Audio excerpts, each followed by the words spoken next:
सुप्रभात मित्रों। जैसा कि हम छायावाद के कवियों के बारे में अध्ययन कर रहे हैं और कल हमने अध्ययन किया श्री सुमित्रानंदन पंत, जो छायावाद के 4 स्तंभों में से एक कहे जाते हैं।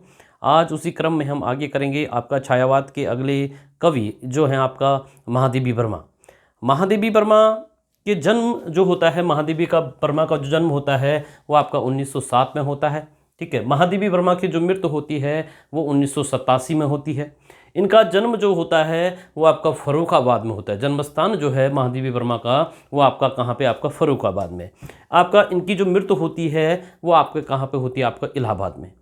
महादेवी का वर्मा का जो विवाह होता है वो आपका 7 वर्ष की अल्प आयु में हो जाते हैं। लेकिन महादेवी वर्मा का जो वैवाहिक जीवन रहता है वो आपका अधिक सुखमय नहीं रहता है। विवाह के कुछ ही वर्षों के उपरांत वो अपने पति को छोड़कर अपने माता पिता के घर क्या कर देती है, आपकी वापस आ जाती है। और महादेवी वर्मा ने जो आपका अनेक रचनाएं जो रची हैं, जो आपका परीक्षा की दृष्टि से बहुत महत्वपूर्ण हैं और इनका क्रम लगाने के लिए हमें पेपरों में आता है, तो वो हमें देखना है।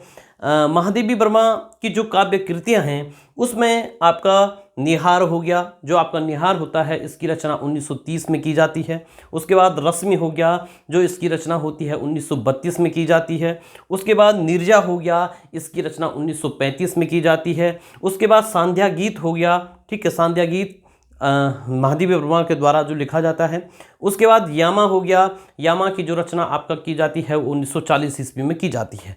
महादेवी वर्मा अगला आपका दीपशिखा हो गया, जिसकी रचना 1942 में की जाती है। उसके बाद सप्तपर्णा जो रचना है, सप्तपर्णा, इसकी रचना आपका 1960 में की जाती है।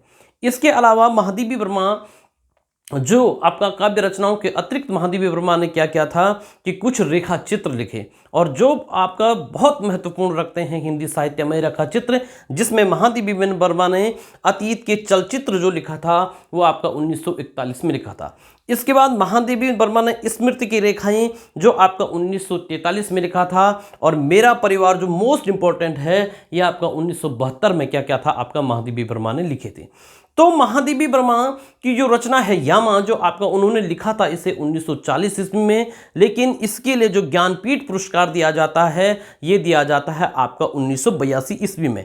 आप ध्यान रखिएगा कि हिंदी की जो पहली महिला कवित्री होती है जिसे ज्ञानपीठ पुरस्कार दिया जाता है वो होती है आपका महादेवी वर्मा। और महादेवी वर्मा की किस रचना के लिए दिया जाता है, तो ये आपका यामा, जिसकी रचना कब होती है, 1940 में। लेकिन ज्ञानपीठ पुरस्कार जो मिलता है वो कब मिलता है, आपका 1982 ईस्वी में मिलता है। जबकि हिंदी के पहले कवि, हमने कल बताया था कि पहले कवि जिन्हें ज्ञानपीठ पुरस्कार दिया जाता है वो होते हैं आपका श्री सुमित्रानंदन पंत, और इन्हें ज्ञानपीठ जो मिलता है, इनकी जो रचना होती है चिदंबरा, उसके लिए इन्हें क्या किया जाता है, आपका ज्ञानपीठ पुरस्कार दिया जाता है।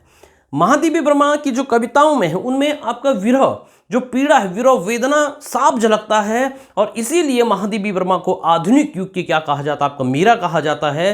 कि प्रश्न आता है कि आधुनिक युग की मीरा किसे कहा जाता है, तो आधुनिक युग की जो मीरा है वो आपका किसे कहा जाता है, आपका महादेवी वर्मा को कहा जाता है। महादेवी वर्मा की कुछ महत्वपूर्ण जो आपका लाइनें हैं पेपरों में आपके लिए आती हैं। एक महत्वपूर्ण लाइन है, मैं दुख भरी नीर की बदली, मैं दुख भरी नीर की बदली, परिचय इतना इतिहास से ही, परिचय इतना इतिहास ही, उमड़ी कल थी मिट आज चली, उमड़ी कल थी मिट आज चली। तो ये परीक्षा की दृष्टि से आपका महादेवी वर्मा का आपका सूक्ष्म परिचय है। धन्यवाद। और आपका वीडियो को शेयर करें, लाइक करें, सब्सक्राइब करें। धन्यवाद।